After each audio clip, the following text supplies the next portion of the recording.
بسم اللہ الرحمن الرحیم۔ اللہ کے یہ دو نام جسم سے بیماری کو بھگا دیتے ہیں۔ کسی بھی نماز کے بعد جو پڑھے گا اللہ اس کے جسم کو ہر بیماری سے پاک کر دے گا۔ اللہ کے یہ دو نام پڑھنے والا کبھی بیمار نہیں ہوتا۔ محترم ناظرین، آج میں آپ کے لیے ایک ایسا عمل لے کر حاضر ہوئی ہوں کہ جس کو اگر 100 سال کا بوڑھا بھی پڑھ لے، بوڑھی عورت بھی پڑھ لے تو وہ بھی جوان ہو جائے، اس کی بھی ہر بیماری ختم ہو جائے، اس کو ہر بیماری سے نجات مل جائے اور اللہ پاک شفا عطا فرما دیں گے۔ خدا کے لیے آج کا یہ عمل آپ نے پڑھ کر اپنے دونوں ہاتھ پورے جسم کے اوپر پھیر لینے ہیں۔ انشاءاللہ جسم کے اندر باہر، اندرونی بیرونی جیسی بھی کوئی بیماری ہوگی، تکلیف ہوگی، جس نے آپ کی زندگی میں بہت سی پریشانیوں کو، بہت سی مصیبتوں کو گھیر رکھا ہوگا، وہ ساری کی ساری ختم ہو جائیں گی، آپ کی تکلیف ختم ہو جائے گی، اللہ پاک آپ کو شفا عطا فرما دے گا۔ میری سب سے پہلے اپنے مالک خالق اپنے اللہ سے دعا ہے کہ اے میرے پروردگار، جو آنکھیں آج کی یہ ویڈیو دیکھ رہی ہیں، میرے تمام بھائیوں بہنوں اور دوستوں کو صحت والی زندگی عطا فرما، سب کو شفا عطا فرما۔ جو دور دراز تک ڈاکٹروں کے پاس جاتے ہیں، بہت پیسے لگاتے ہیں، بڑے بڑے علاج کرواتے ہیں لیکن شفا نہیں ملتی، اے میرے اللہ آج کے اس عمل کی برکت سے، آج اس عمل کی طاقت سے سب کی بیماریوں کو دور فرما دینا اور سب کو شفا عطا فرما دینا۔ خاص کر جن گھروں میں بوڑھے ماں باپ ہیں جو بیماری کی وجہ سے اٹھ نہیں سکتے، چل پھر نہیں سکتے، کھا پی نہیں سکتے، اے میرے اللہ اس عمل کی برکت سے ان کو ایسی صحت عطا فرما دے کہ وہ چلنے پھرنے کے قابل ہو جائیں۔ آمین ثم آمین۔ اللہ والو، آج کا یہ عمل بہت ہی زیادہ خاص ہے، اس کو آپ نے ضرور کر لینا ہے۔ اگر آپ لوگ بڑے بڑے ڈاکٹروں کے پاس گئے ہیں، حکیموں کے پاس گئے ہیں، بہت پیسے لگائے ہیں لیکن کچھ بھی فائدہ حاصل نہیں ہوا، تو میری آپ سے گزارش ہے کہ آج یہ عمل کر کے بھی دیکھ لو، میری بات مان کر دیکھ لو، آپ کا کوئی پیسہ نہیں لگے گا، نہ ہی آپ گھر سے باہر نکلو گے، نہ ہی آپ کو گاڑی کروانی پڑے گی۔ اپنے مریض کو لے کر کسی ڈاکٹر کے پاس جائیں، اپنے گھر میں بیٹھے ہی انشاءاللہ اس عمل کی برکت سے اللہ پاک آپ کو شفا عطا فرما دے گا اور آپ کی پریشانی دور ہو جائے گی۔ اللہ کے رسول صلی اللہ علیہ وسلم کے فرمان کو حضرت امام جعفر صادق علیہ السلام نے نقل کیا ہے، وہ فرماتے ہیں جو شخص کسی بھی لا علاج مرض میں مبتلا ہو، وہ اللہ تعالیٰ کے یہ دو نام پڑھ کر روزانہ ایک تسبیح پڑھ کر پانی پر دم کر کے پی لے، دعا مانگے یقین رکھ کر، اگر آپ یہ عمل کر لیں تو اللہ پاک شفا عطا فرما دیں گے۔ ناظرین، آج میں آپ کو اللہ پاک کے دو نام کا ایسا عمل بتاؤں گی جو شاید آج سے پہلے آپ نے اس کو کیا ہو، اس کو جو کر گیا انشاءاللہ اللہ کے حکم سے، اللہ کے فضل سے ہر بیماری سے شفا پائے گا۔ آج کل معدے کے مسئلے بہت زیادہ ہیں، جگر کے مسئلے بہت زیادہ ہیں، ہارٹ کے مسئلے بہت زیادہ ہیں، شوگر کا مسئلہ ہو گیا، تھکاوٹ ہو گئی، ذہنی دباؤ، اس طرح کے بہت سے مسائل ہیں جس کا ہر بندے کو اپنی زندگی میں سامنا کرنا پڑ رہا ہے۔ دیکھنے میں تو چھوٹی چھوٹی عمر کے لوگ ہیں، 20 25 سال، جن کی حالت ایسی ہو چکی ہے کہ وہ خود کو 50 سال کا، 60 سال کا محسوس کرتے ہیں، یعنی اتنی کم عمر میں وہ خود کو بڑا محسوس کرنا شروع ہو چکے ہیں۔ یہ حالات ہو چکے ہیں اور یہ سب ان موذی بیماریوں کی وجہ سے ہوتا ہے۔ انسان جب بیماریوں سے عاجز آتا ہے تو ڈاکٹر بھی اسے روحانی علاج کا مشورہ دیتے ہیں۔ اب تو بہت سے ہسپتالوں میں قرآن تھراپی شروع ہو چکی ہے۔ کئی بار لوگوں کو اللہ کے کلام سے شفا پاتے دیکھا اور سنا ہے، جن کا اب عقیدہ ہے کہ جو کام ادویات نہیں کر سکتی وہ اللہ کا کلام سب سے بہتر کرتا ہے اور یہ سب سے بہترین اور افضل علاج ہے جس میں شفائے کاملہ موجود ہے۔ محترم ناظرین، آج کی اس ویڈیو میں اپنے تمام دیکھنے اور سننے والے ناظرین کے لیے اللہ پاک کے دو نام کا وظیفہ لے کر حاضر ہوئی ہوں۔ انشاءاللہ جس کو پڑھنے سے اللہ پاک کے فضل و کرم سے آپ کی ہر طرح کی بیماری دور ہو جائے گی۔ آپ کی ہر طرح کی اندرونی بیرونی جس طرح کی بھی بیماریاں ہوں گی، اللہ پاک آپ کو ہر طرح کی بیماریوں سے شفا عطا فرما دیں گے۔ ناظرین، جیسا کہ آپ سب کے علم میں ہے کہ آج کے دور میں بیمار ہو جانا کوئی بڑی بات نہیں۔ ایسے لوگ بھی دیکھنے کو ملتے ہیں جن کو کوئی بیماری نہیں لگی ہوتی، صحت مند ہوتے ہیں، تندرست ہوتے ہیں، لیکن اچانک بیماری ان کو گھیر لیتی ہے اور پھر اچانک ان کی وفات ہو جاتی ہے اور وہ اللہ تعالیٰ کو پیارے ہو جاتے ہیں۔ اور کچھ لوگ ایسے بھی دیکھنے کو ملتے ہیں جن کو مہینوں تک، سالوں تک بیماری نے گھیر رکھا ہوتا ہے۔ یعنی کہ آج کے اس دور میں ہمیں بہت سے لوگ ایسے دیکھنے کو ملتے ہیں جو طرح طرح کی بیماریوں میں مبتلا ہیں۔ میں دعا کرتی ہوں کہ اللہ پاک ہم سب کو صحت مند اور تندرستی والی زندگی عطا فرمائیں اور ہماری بیماریوں کو دور فرما کر ہم سب کو شفا عطا فرمائیں۔ اور جتنے بھی لوگ ہسپتالوں میں موجود ہیں، بیماریوں کی وجہ سے پریشان ہیں، اللہ پاک ان سب کی بیماریوں کو دور فرما کر ان کو ہر طرح کی محتاجی سے محفوظ رکھیں۔ ناظرین، اگر آپ اللہ تعالیٰ کی ذات پر پورا یقین اور بھروسہ رکھتے ہوئے اس وظیفے پر عمل کر لیتے ہیں تو انشاءاللہ آپ کے جسم سے ہر طرح کی بیماری ختم ہو جائے گی، ہر طرح کی بیماری مر جائے گی۔ ناظرین، یاد رکھیں، اگر آپ کے گھر میں کوئی بھی بیمار ہے تو آپ اس کو ڈاکٹر کے پاس لے جانے سے پہلے آج کا یہ عمل ایک مرتبہ ضرور کر کے دیکھیں۔ اس کے بعد بھی آپ چاہیں جہاں مرضی اپنے مریض کو لے کر جاتے رہیں، اللہ پاک کے فضل و کرم سے ہر بیمار شخص صحت مند ہو جاتا ہے، تندرست ہو جاتا ہے اور بیماریوں سے پاک صاف ہو جاتا ہے۔ ناظرین، تقریباً ہر انسان کو اپنی زندگی میں چھوٹی بڑی بیماریوں کا سامنا کرنا پڑتا ہے۔ بہت سے لوگ زندگی کے مختلف ادوار میں موذی امراض کا سامنا بھی کرتے ہیں، جن میں سے بعض اللہ تبارک و تعالیٰ کے حکم سے شفا یاب ہو جاتے ہیں اور بہت سے لوگ ان امراض کے نتیجے میں موت کی وادی میں بھی اتر جاتے ہیں۔ بیماری کوئی بھی ہو، وہ ہر انسان کے لیے مشکل ہوتی ہے، جس سے نہ صرف انسان خود تنگ ہوتا ہے بلکہ اس کے گھر والے اور اس کے رشتہ دار بھی اس کا سامنا کرتے ہیں۔ کسی نے کیا خوب کہا ہے کہ جان ہے تو جہان ہے۔ اس دور کے اندر جو بیماریاں عروج پکڑ رہی ہیں، ان بیماریوں کا علاج اس روحانی عمل سے بتائیں گے۔ حضرت عبداللہ بن مسعود رضی اللہ تعالی عنہ سے روایت ہے کہ میں جناب رسول اللہ صلی اللہ علیہ وسلم کی خدمت میں حاضر ہوا۔ آپ کو شدید بخار تھا۔ میں نے عرض کیا، یا رسول اللہ صلی اللہ علیہ وسلم، آپ کو تو بہت تیز بخار ہے۔ آپ صلی اللہ علیہ وسلم نے فرمایا، ہاں، مجھے اتنا بخار ہوتا ہے جتنا تم میں سے 2 آدمی کو ہوتا ہے۔ میں نے عرض کیا، یہ اس لیے کہ آپ صلی اللہ علیہ وسلم کا ثواب بھی 2 گنا ہے۔ فرمایا، ہاں، یہی بات ہے۔ مسلمان کو جو بھی تکلیف پہنچتی ہے، کانٹا ہو یا اس سے زیادہ تکلیف دینے والی کوئی چیز، تو جیسے درخت اپنے پتوں کو گراتا ہے، اسی طرح اللہ پاک اس تکلیف کو اس کے گناہ کا کفارہ بنا دیتا ہے۔ ابو اشعث صنعانی کہتے ہیں، میں مسجد مشک کی طرف گیا اور اول وقت میں گیا۔ مجھے شداد بن اوس رضی اللہ تعالی عنہ ملے، ان کے ساتھ صحابی بھی تھے۔ میں نے ان سے پوچھا، اللہ تم پر رحم کرے، کہاں کا ارادہ ہے؟ انہوں نے کہا، ہم اپنے ایک بھائی کی عیادت کرنے جا رہے ہیں۔ یہ سن کر میں بھی ان کے ساتھ چل دیا۔ ہم اس مریض کے پاس پہنچ گئے۔ ان دونوں نے اس سے پوچھا، حالات کیسے ہیں؟ اس نے جواب دیا، اللہ تعالیٰ کا فضل و کرم ہے۔ سیدنا شداد رضی اللہ تعالی عنہ نے فرمایا کہ جناب رسول اللہ صلی اللہ علیہ وسلم نے فرمایا، اللہ تعالیٰ فرماتے ہیں، جب میں اپنے مومن بندے کو آزماتا ہوں اور وہ میری تعریف کرتے ہوئے میری آزمائش پر صبر کرتا ہے تو شفا یاب ہو کر اپنے بستر سے اس دن کی طرح گناہ سے پاک ہو کر اٹھتا ہے جس دن اس کی ماں نے اسے جنا تھا۔ مزید یہ کہ اللہ تعالیٰ اعمال لکھنے والے فرشتے سے فرماتے ہیں، میں نے اپنے اس بندے کو پابند کر لیا ہے اور اسے آزما رہا ہوں، تم اس کی تندرستی کی حالت میں اس کے اعمال پر جو جو لکھتے تھے اس کو برقرار رکھو۔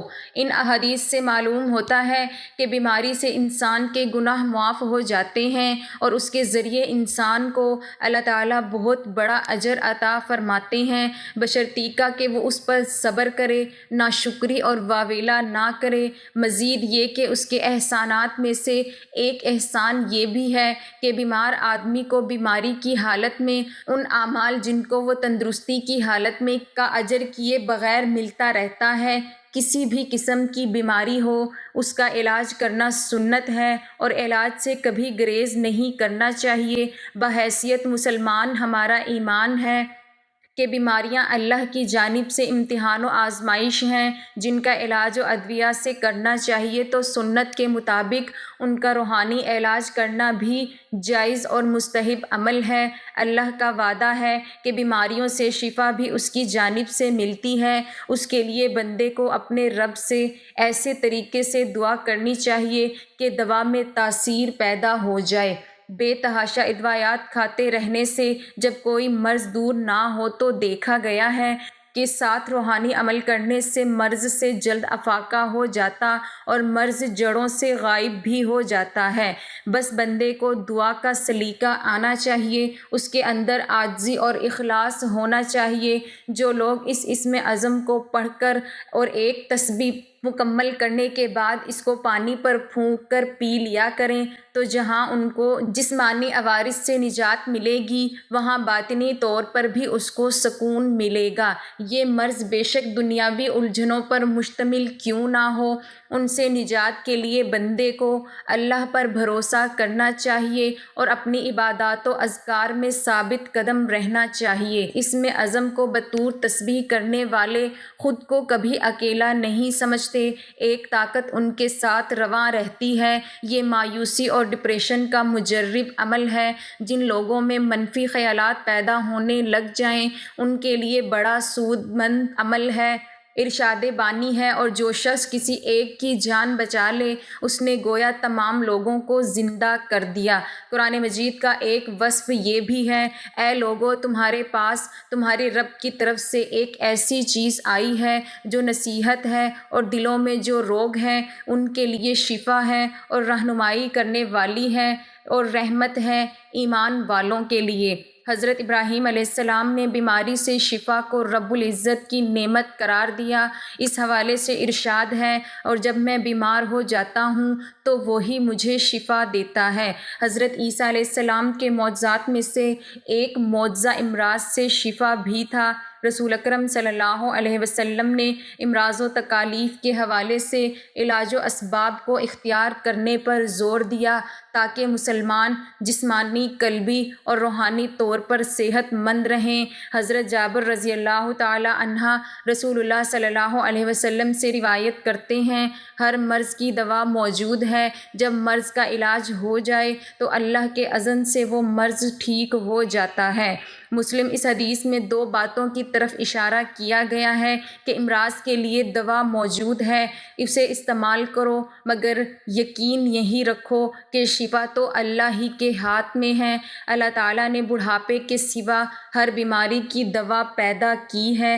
حضرت ابو ہریرہ رضی اللہ تعالی عنہ سے مروی آپ صلی اللہ علیہ وسلم کا فرمان ہے، اللہ تعالیٰ قیامت کے دن فرمائے گا، اے ابن آدم میں مریض تھا، تو نے میری تیمارداری کیوں نہ کی؟ بندہ عرض کرے گا، اے اللہ میں آپ کی عیادت کیسے کرتا حالانکہ آپ رب العالمین ہیں، یعنی آپ بیمار ہونے سے پاک ہیں۔ اللہ تعالیٰ کی طرف سے جواب آئے گا کہ میرا فلاں بندہ مریض تھا، تو نے اس کی تیمارداری نہیں کی، کیا تجھے پتہ نہیں کہ اگر تو اس کی تیمارداری کرتا تو مجھے اسی کے پاس پاتا۔ حضرت ابو ہریرہ رضی اللہ تعالی عنہ اور عبداللہ بن عمر رضی اللہ تعالی عنہ سے مروی آپ صلی اللہ علیہ وسلم کا فرمان ہے، جب کوئی شخص کسی مریض کی تیمارداری کے لیے جاتا ہے تو اللہ تعالیٰ 70,000 فرشتوں کو مقرر فرماتا ہے جو اس کے لیے دعائے مغفرت کرتے رہتے ہیں۔ یہ تیمارداری کی غرض سے جانے والا شخص جب قدم زمین سے اٹھاتا ہے تو اس کے لیے نیکی لکھ دی جاتی ہے، اور جب قدم زمین پر رکھتا ہے تو اس کا گناہ مٹا دیا جاتا ہے اور اس کا درجہ بلند کر دیا جاتا ہے، یہاں تک کہ وہ اس مریض کے پاس تیمارداری کے لیے جا بیٹھتا ہے تو اللہ کی رحمت اسے ڈھانپ لیتی ہے، اور اس وقت تک اللہ کی رحمت میں ڈھکا رہتا ہے جب تک مریض کی تیمارداری کر کے واپس نہیں آ جاتا۔ حضرت انس رضی اللہ تعالی عنہ سے مروی آپ صلی اللہ علیہ وسلم کا فرمان ہے، جو شخص اچھی طرح وضو کرے اور ثواب کی نیت سے کسی مسلمان بھائی کی عیادت کے لیے جائے تو اسے جہنم سے 70 سال کی مسافت کے برابر دور کر دیا جاتا ہے۔ حضرت ابن عباس سے مروی آپ صلی اللہ علیہ وسلم کا فرمان ہے، تیمارداری کرنے والا مریض کے پاس بیٹھ کر 7 مرتبہ یہ دعا کرے تو اللہ اسے اس مرض سے شفا عطا فرماتا ہے۔ اسأل اللہ العظیم رب العرش العظیم ان یشفیک۔ اس کے علاوہ کوئی بھی دعائیں احادیث میں آئی ہیں، اس لیے ڈاکٹر بشرط ایمان ان سب اجر و ثواب کا اس وقت تک حقدار ہوتا ہے جب وہ نیک نیتی اور خدمت خلق کے جذبے سے یہ امور انجام دے۔ مریض کو تسلی کے کلمات کہنا ہی عیادت ہے جو کہ عبادت ہے، اس کے بعد اس کا علاج معالجہ کرنا مزید باعث اجر ہے۔